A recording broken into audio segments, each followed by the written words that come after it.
एक घने जंगल में एक बंदर और एक हाथी रहते थे। हाथी बड़ा शक्तिशाली था। वो बड़े बड़े पेड़ों को एक ही झटके में उखाड़ देता था।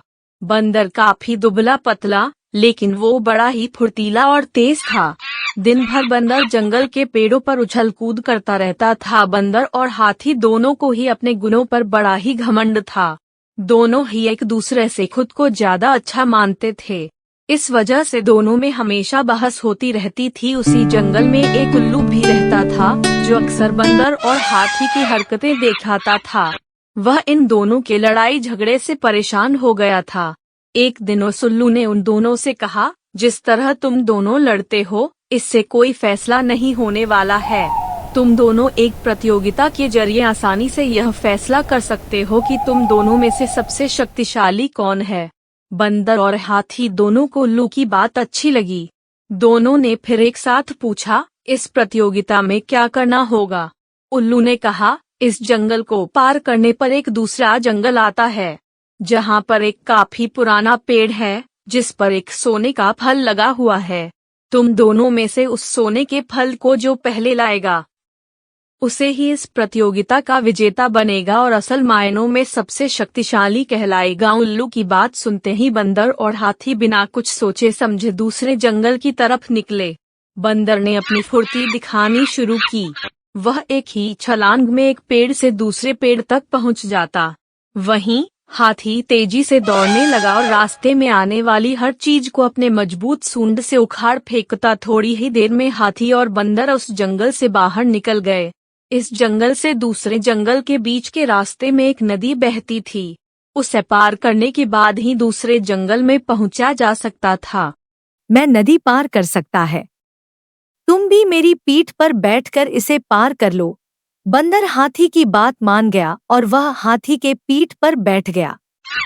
इस तरह दोनों ने नदी पार कर ली और दूसरे जंगल में पहुंच गए। फिर दोनों ने मिलकर सोने के लगे हुए फल वाले पेड़ को भी खोज निकाला। सबसे पहले हाथी ने अपनी अपनी सूंड से उस पेड़ को गिराना चाहा, लेकिन वह पेड़ काफी मजबूत था।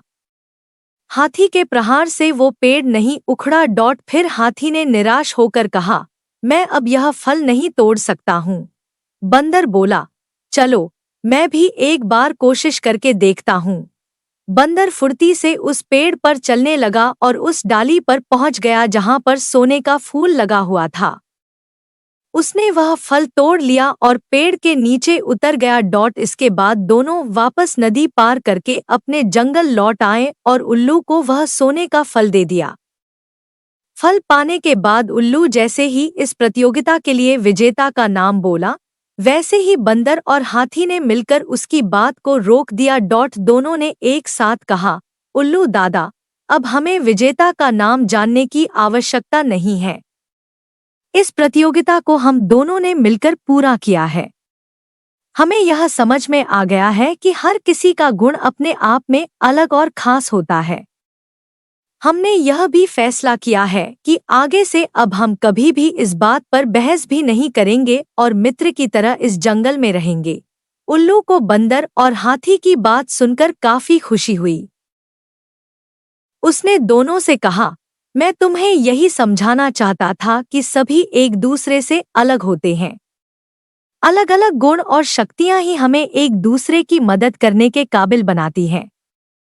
साथ ही हर किसी की अपनी कमजोरियां भी होती हैं, इसलिए एक दूसरे के साथ मिलकर रहना ही सबसे अच्छा होता है। उसी दिन से हाथी और बंदर दोनों मित्र हो गए और वह जंगल में खुशी खुशी रहने लगे। कहानी से सीख, हमें एक दूसरे के गुणों और शक्तियों का सम्मान करना और आपस में मिलजुल कर रहना चाहिए।